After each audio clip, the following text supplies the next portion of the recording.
tout de suite Sabrina Cagliozzi, notre correspondante à New York. Et Sabrina, David le disait à l'instant, on va parler de cinéma parce que le cinéma français était à l'honneur cette semaine à New York.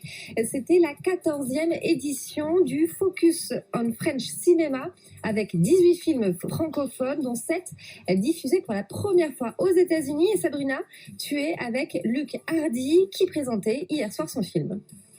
Et oui, Stéphanie, Luc Hardy, merci d'être avec nous. Aux États-Unis, depuis quelques années, on ne compte plus, environ 30, c'est ça?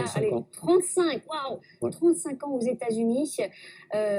Entrepreneur, tu as également un fonds, Sagax, tu investis dans des startups, Lending Club notamment. Tu as plusieurs casquettes, hein, c'est quand même assez impressionnant. On se demande comment tu fais, d'ailleurs, peut-être qu'on en parlera si on a un peu de temps à la fin de l'interview.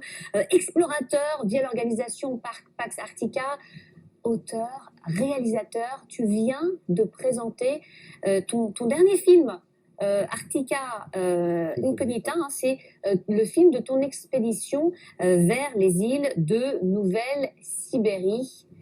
C'est ton dernier bébé, là. Exactement, on vient de le montrer à Greenwich, New York, et très, très content du résultat, encore plus que le premier film sur Shackleton il y a 3 ans. Donc un film qui est inspiré d'un explorateur américain qui s'appelle Georges Delonge, qui en 1879 est parti pour essayer de découvrir le pôle Nord. C'était le moment de la fièvre arctique, on ne savait pas ce qu'était le pôle Nord à l'époque. Ouais.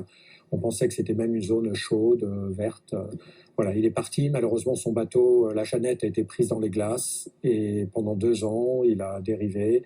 Sur les 33 membres d'équipage, 20 sont morts, dont lui. Oula, ouais. Donc voilà, des zones très inaccessibles, dangereuses donc, mais magnifiques. Donc un pari fou, là vous vous êtes dit, oui, allez, on va y aller, parce que personne n'y était encore vraiment jamais... Voilà, quasiment personne n'est allé dans ces zones-là. J'aime bien les endroits inaccessibles, difficiles, où on peut découvrir encore des choses à la fois sur des choses scientifiques. Hein. On a découvert des traces de présence humaine qui datent d'avant la présence soviétique, dans des choses intéressantes.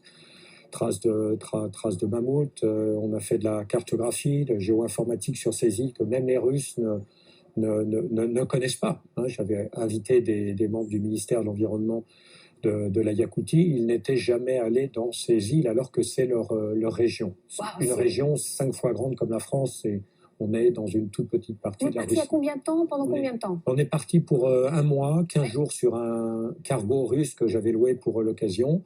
Avec ça se loue, ça, les cargos russes? Oui, quand on s'y prend 2 ans à l'avance. D'accord, Et il faut que ce soit du lourd. Des relations, qu'on est diplomate, on arrive à louer un cargo russe, effectivement. Ouais. Voilà, j'avais invité une vingtaine de personnes.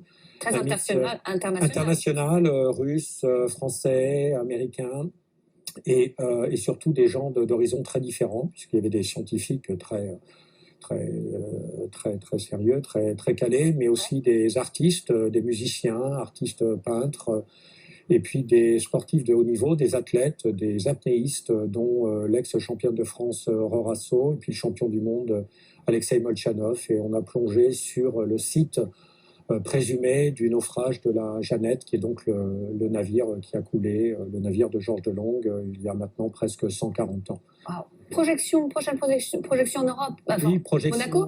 Voilà, première européenne à Monaco le 22 juin, invitée par la Fondation du Prince Albert II, qui a été un grand supporter de l'expédition elle-même. Donc on est ravis de présenter le film dans ces conditions. Et la suite, là, parce qu'on est toujours, là, j'ai l'impression que tu es toujours à continuer, là. Tu as déjà un projet? Oui, une demi-douzaine d'expéditions en cours. Peut-être retourner sur les lieux de Delonge pour aller trouver l'épave elle-même d'ici 2 ans. Une expédition à Cuba que j'ai fait l'année dernière avec un film qui se prépare, un documentaire fiction qui va sortir dans quelques mois.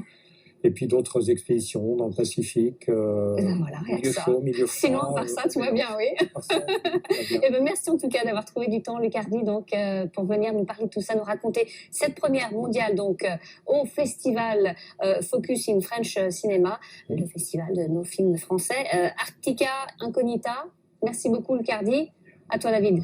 Merci, Sabrina. Arctica Incognita, donc une bouffée d'air frais. Merci Sabrina.